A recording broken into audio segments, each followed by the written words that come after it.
Hi, welcome to my talk, Rusty WASM. There probably should have been a subtitle on Meetup for what this is about, because it just sounds kind of weird. But it's an intro to creating WebAssembly with the Rust programming language. If you want to access the slides, they're at glens.site/rusty-wasm. So they're available if you want to see them. And yeah, who am I? I'm Glen Keane. I'm at the Ken Kid on Twitter. That was my profile pic for a while. It's not anymore. I work for Nearform. Currently working with Condé Nast International on migrating all of their content from old CMSs to new ones. I'm a full stack engineer and a Node core contributor. That's me. So I'm going to kick off and get straight into it. So what is WASM? WASM is WebAssembly. It's a low-level compilation target. It's supposed to be fast and efficient, and it's portable. You're able to use it with multiple JavaScript engines, and it gives you native-like performance with compiled code in a sandbox environment within your JavaScript engine. It's kind of like Java bytecode in JavaScript. It also has this expression-based text form, very Lisp-like, but it has some downsides. It only works with numeric types. So yeah, WebAssembly support. It's supported in Node 8+ with no flags. It's supported in those browsers, so it's a pretty good thing to start investigating right about now. So why do we want Rusty WASM? Rust, the programming language, is pretty cool. In my opinion, it's the best systems level programming language. It's like C, but it's better than C because it has memory safety. It's fast and efficient, and the community is pretty awesome. And they're making a huge push within the community to make it easier to compile to WebAssembly. And most importantly, we want Rusty WASM for fun. So here is the WebAssembly for calculating the factorial in the S expression form. Like I mentioned, it's very verbose, but you can do stuff with it. And the library libsodium, the crypto library, actually hand-rolled a lot of its WebAssembly for efficiency for cross-browser crypto library. And yeah, here's Rust factorial code, short and to the point. The syntax can be a little bit strange, but it's pretty nice. So compiling Rust to WebAssembly. Rust can compile to WebAssembly with two targets right now. That is WASM unknown, which has very minimal stdlib support, so it doesn't support threads or it doesn't support sockets. But these things are coming over time. And it has mscripting support, which gives you access to sockets and threads and a lot of things that you would do if you were compiling C to WebAssembly, but it gives you this huge bloated binary size. For this talk, I'm focusing on WASM unknown. So using it, you have to install the Rust compiler or all of the Rust tools with this thing called rustup. Basically, you run those commands and you're able to compile a Rust file into WebAssembly. It's fairly minimal.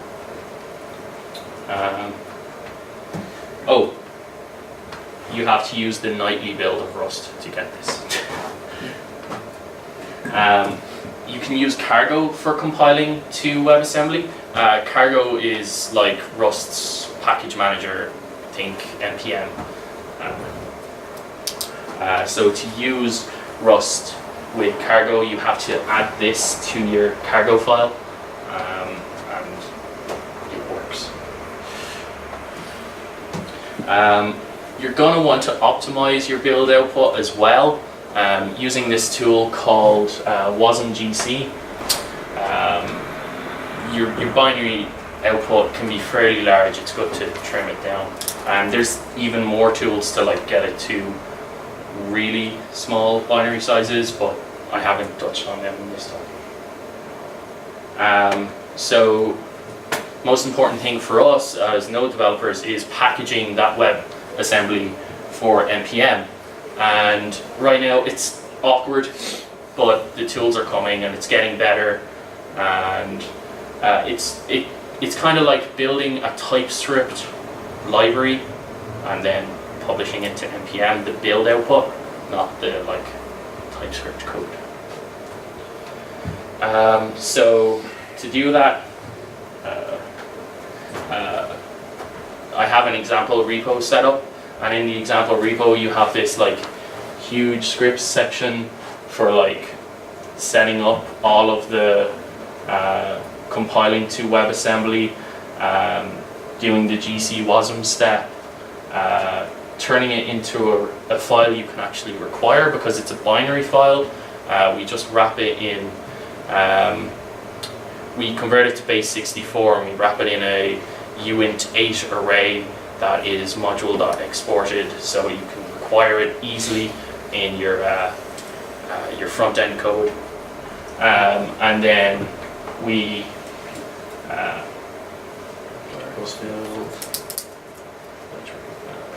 yeah, so on testing it just builds it and tests it, and before you publish it, it runs tests which builds it. It's a sorry about this. So here is some Rust code which you can access from JavaScript. This gets compiled to WebAssembly using the step before, which I just showed.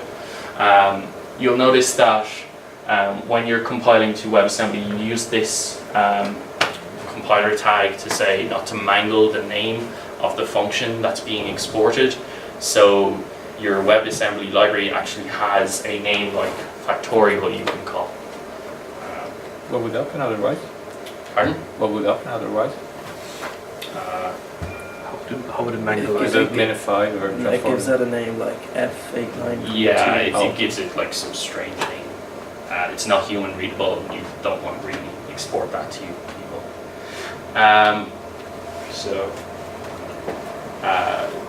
This example has an index.js file which actually exports the loaded WebAssembly. So when you're using WebAssembly, it's important to note that you have to compile it within your browser.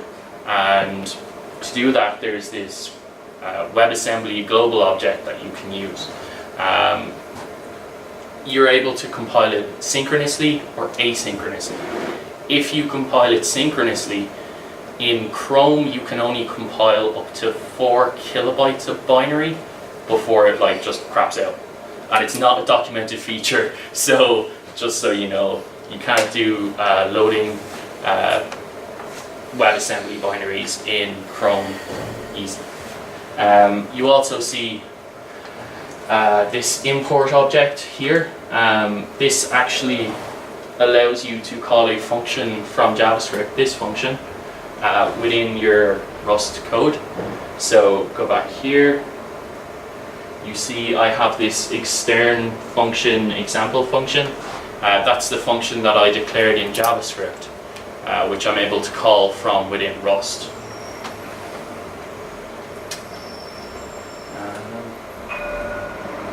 And yeah, here's how you use it. So based on the text file that I just had up before, or the index file I had up before, here's like what you get when you require it. You can just call lib.add1, lib.factorial, lib.recursive factorial, or lib.calljs.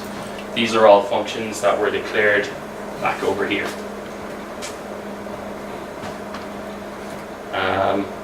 And yeah, you can use that module, just npm install rust-wasm, and then you can call it from within your front-end code if you want. Yeah, so what about playing with strings? I mentioned before that it only works with numeric types, so that's a gotcha, right? It's possible, it's awkward. To do this, we need to actually use pointers into a shared buffer array that's passed from JavaScript into the compiled WebAssembly. It gets a little bit mad science here, but that's what happens when you start playing with pointers. So what this looks like is within your Rust code, you have to define this alloc function, this dealloc function, this dealloc string function, and then you're able to digest a string into using SHA-1.digest. I'm going to take questions at the end. So yeah, you have to pass pointers in. Now, you notice I use unsafe. That means that you're not getting all of the memory safety compiler stuff that the Rust compiler gives you, but that's just a side effect of working with WebAssembly.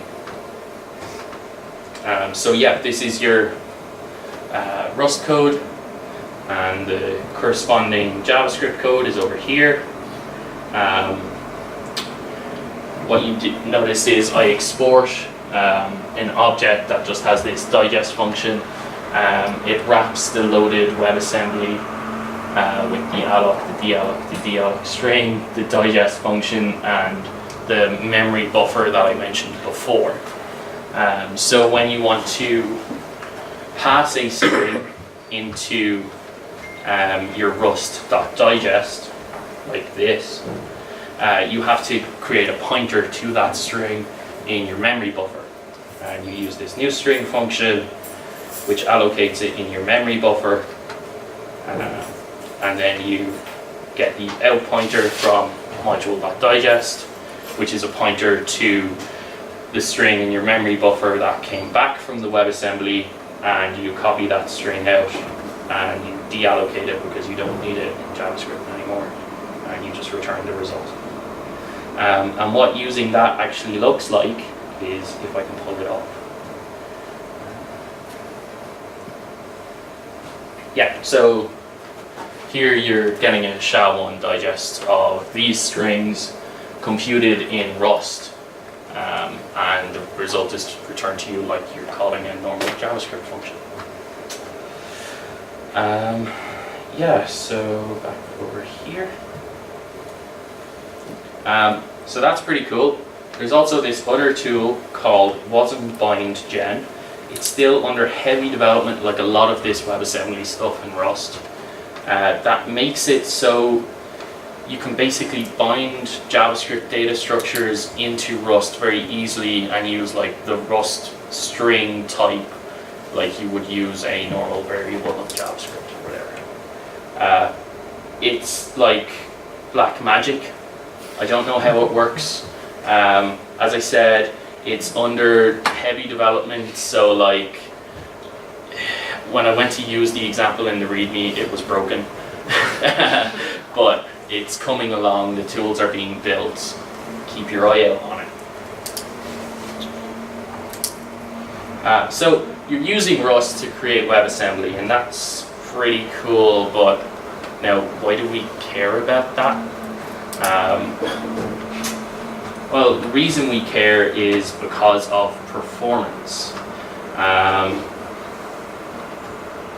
Let's get straight into it. So there's this great article that was published by Franziska Henkelman before Christmas. It's talking about calling a native add-on built with C++ from JavaScript and how you can get great performance gains out of it. Similarly, WebAssembly should give you similar performance gains, but it's portable between Node and the browser, right? So basically, I forked the code behind this and created. I basically added an extra benchmark target for Rust, WebAssembly generated by Rust. That code is in here, WASM versus JS versus native. It's important to note, this is very naive. It's calculating the ent prime using JavaScript, C++, and Rust. You could optimize this without having to go to the Rust layer, but it's just showing you straight up like a naive approach. You can get huge benefits. So what this code looks like, first up here's the C++, then the JavaScript, lower bottom. So this is the C++ code for calculating the ent Can you prime. zoom in a bit? Yes. This is the C++ code for calculating the ent prime using namespaces. It's using the N API, the new Node C++ API. It's cool, but it's fairly verbose. You're using macros, can be kind of magic. But then again, using Rust is pretty magic. So here's the JavaScript code. Pretty simple. 29 lines of code. Here is the Rust code, which is 23 lines of code. And then you need your utility index.js or whatever for loading that WebAssembly, which is over here.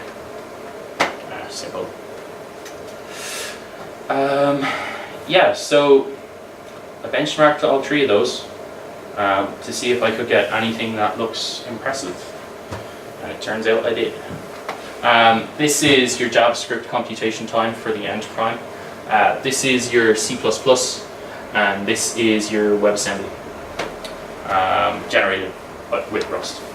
That's cool. But the most important thing to note about that is you can run that WASM in your browser. It's not a Node native add-on. You're getting that huge performance boost across both your server and the browser. And yeah, that's pretty much my talk. I dove into a lot of technical stuff there, but I hope that was okay for everyone.